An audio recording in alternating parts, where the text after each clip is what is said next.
আসসালামু আলাইকুম এভরিওয়ান, আশা করি সবাই ভীষণ ভালো আছেন। তো আজকে নিয়ে আসলাম নতুন একটা রেসিপি।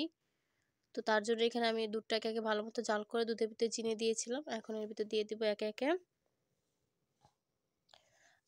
সমস্ত চিতল পিঠাগুলো। এটা কিন্তু একটা দুধে পিঠানো মানে দুধে ভিজানো পিঠা রেসিপি। তো এটা কিন্তু খুবই ইজি এবং আপনারা চাইলে কিন্তু বাসায় ট্রাই করতে পারেন। তো এখানে আমি আগে থেকে দুধটা আগে ভালো মতো জাল দিয়ে কিছুক্ষণের জন্য রেখে দিয়েছিলাম চুলাটা বন্ধ করে। তারপরে কিন্তু এর ভিতরে আমি আবার চিনি দিয়ে পিঠাগুলোকে দিয়ে দিলাম। আর এখানে চাইলে আপনারা একটু ঘন করার জন্য 3 থেকে 4 3 থেকে 4 চামচের মতো গুঁড়া দুধ দিয়েছিলাম যেন দুধটা আরো বেশি ঘন হয়। তো এখন কিন্তু আম্মু পিঠাগুলোকে ভালো মতো দুধে ভিজাচ্ছিল। আর দুধটা কিন্তু ঘন করার জন্য আপনারা পাউডার দুধ দিতে পারেন বা এই যে ড্যানিশ যে দুধগুলো থাকে ওগুলোও কিন্তু দিতে পারেন। দুইটাই কিন্তু একই কাজ করে। আমাদের দরকার গুঁড়া দুধ দিলে সবচেয়ে সুন্দর হয়। হ্যাঁ, এখানে কিন্তু আমরা গুঁড়া দুধ দিয়েছিলাম, গুঁড়া দুধটা দিলেও কিন্তু সুন্দর হয়। আর এখনো শীতের মধ্যে যারা দুধে ভিজানো পিঠা খান না তারা অবশ্যই কমেন্টে জানাবেন। 2 কেজি দুধ, দুধটা আগে জাল দিয়া কইরা দিছি।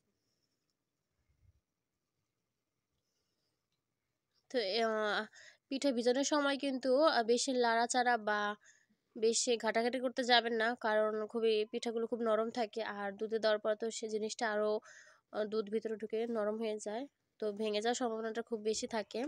খাওয়ার সময় ভেঙে খান সেটা একটা আলাদা তৃপ্তি, কিন্তু খাওয়ার আগে পিঠা যদি ভেঙে গুঁড়া গুঁড়ো হয়েছে দেখতেও জিনিসটা ভালো লাগে না।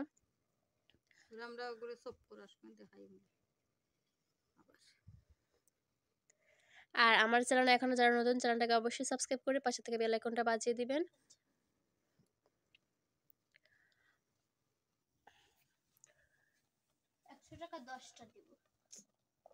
তো এখন কিন্তু আমাদের পিঠাগুলো দেখতে পাচ্ছেন দুধের পরিমাণটা একটু কমে আসতেছে চাল খেতে খেতে।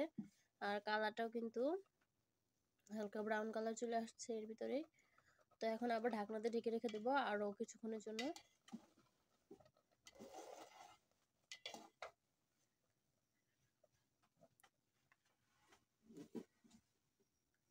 দাও ঢাকনাটা দিয়ে। তো এটা হলো আমাদের পিঠার ফাইনাল লুক।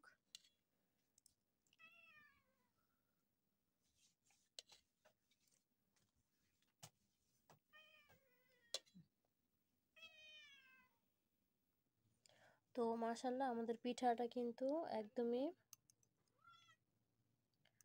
ফাটে নাই আর ভাঙেও নাই, কিন্তু দেখতেই পাচ্ছেন খুবই সুন্দর।